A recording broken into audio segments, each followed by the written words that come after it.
பரதேசியாக வாழ்ந்து உயிரை முடித்து கொள்ள நிற்கும் இவன்தான் நம் நாயகன். இருளில் வாழ்ந்து மட்டுமே பழகி இவன் ஒரு ஒளியை தேடி ஓடிய காலங்கள் ஒரு பக்கம்.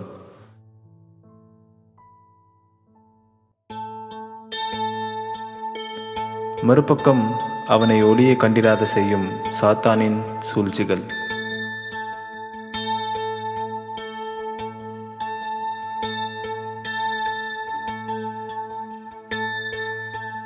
காலையில் எழுவதும் அவன் வயிற்றுக்காக அலைவதும் தான் இவனது வாழ்க்கையாக இருந்தது.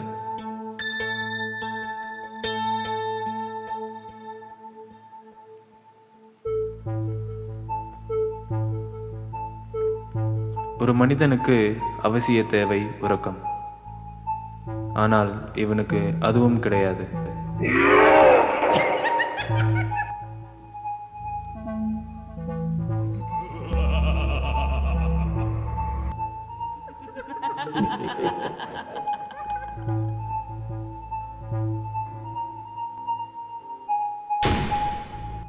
ஓடி ஓடி களைத்தான், சாத்தானின் சித்திரவாதத்தால் வீழ்ந்தான்.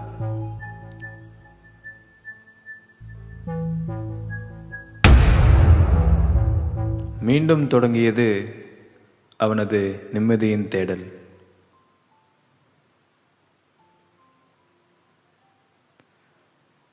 கதறினான், கேள்விகள் எழுப்பினான் வெளிச்சத்தை பார்த்து.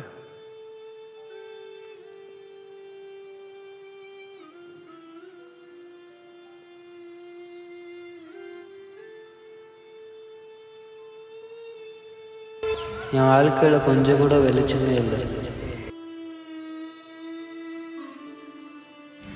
தேவையில்லாத குப்பைகளாக வெளிச்சிக்குது. எனக்கு இல்லையா? இதில் கொஞ்சோண்டு வெளிச்சம் கிடைச்சா போதும். என் வாழ்க்கை நல்லாயிருக்கும், நானும் நல்லா இருப்பேன்.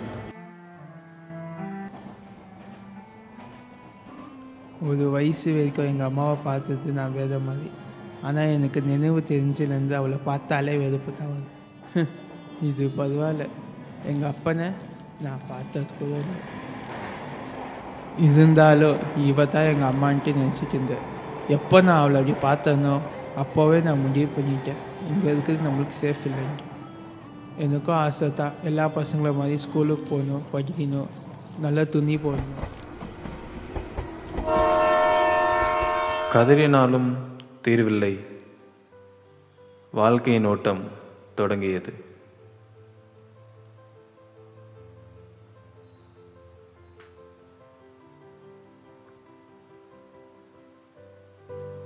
யார் மறந்தாலும் மறக்காத இருள் இம்மனிதனை தேடி வந்தது. நான் என்கிட்ட எதுவுமே இல்லை, நான் விட்டுருவேண்ணா. நான் எதுவுமே நான் விட்டுருவேன். அப்பா நான் வலிக்குதுண்ணா,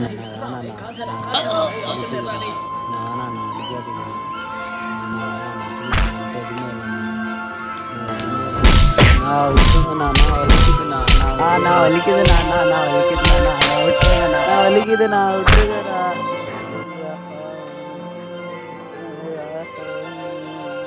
இதோ போத விளையாடியா கேட்க நாதே இல்லை. யாராச்சாலோ எவ்வளோ ஆச்சாலோ ஏதோ புலம்புது மட்டும் தான். மறுபடியும் என்ன அதே தான் நடக்க போகுது.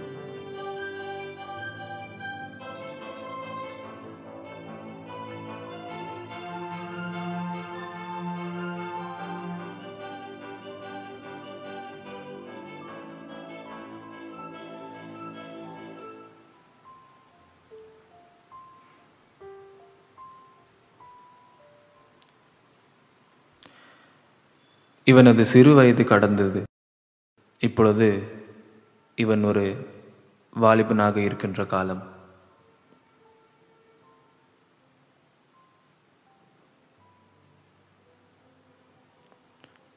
வயது மாறினாலும் பிரச்சனைகளும் துன்பங்களும் மாறவில்லை.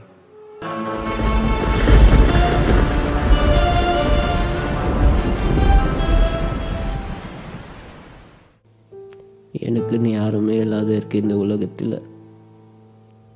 என் தாய் என்னை பெற்றாங்களோ ரொம்ப கஷ்டமாக ஃபீல் பண்ணுறேன். தூங்குறதுக்கு ஒரு இடமே இல்லை. டெய்லி ஒரு இடத்துல தூங்குறதா இருக்குது. அதுவும் இந்த மாதிரி இடத்துலலாம் தூங்குறதா இருக்குது. தூங்கும் போது கொசுலாம் கடிக்குது. அதுவும் இந்த மாதிரி சமாதியிலலாம் தூங்குறதா இருக்குது.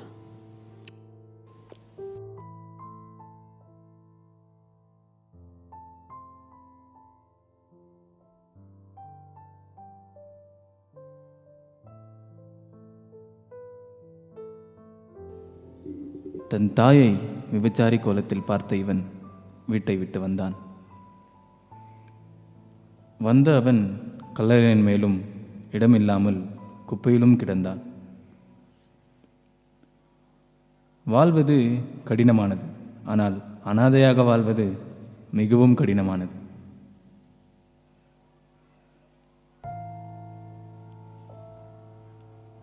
இவனுக்கு பெற்றோர் இருந்தாலும் இல்லாமல் தான் வாழ்கிறான்.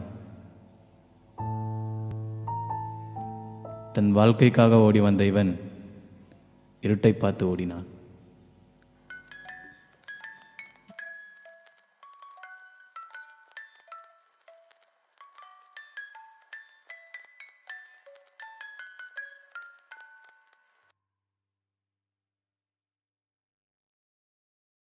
டேய், நான் வாழ்க்கை இது வாழ்க்கையே வெறுப்பாக்குதா.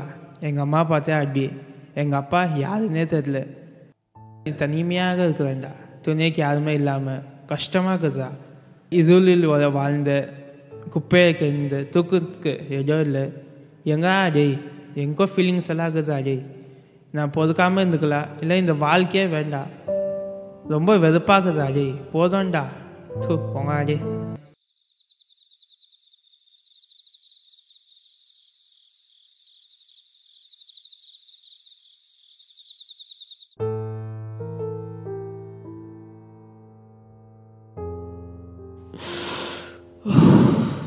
இதுக்கு மேலே தாங்க முடியாதுடா சாமி. உயிரை முடித்துக்கொள்ள முடிவெடுத்தான். ஓடினான் மரணத்தை தேடி. நாட்கள் கடந்தாலும் போராட்டங்கள் மாறவில்லை. நான் இங்கே ஒரு முடிவு தெரிஞ்சாகணும். இங்கே நான் சாக போதேன். நான் போதேன், என்னால் முடியாதப்பா சாமி. எனக்கு இன்னைக்கு ஒரு முடிவு தெரியணும். நான் போதேன், அவ்வளோ என்னால் வாழ்க்கை வேண்டாம் எனக்கு.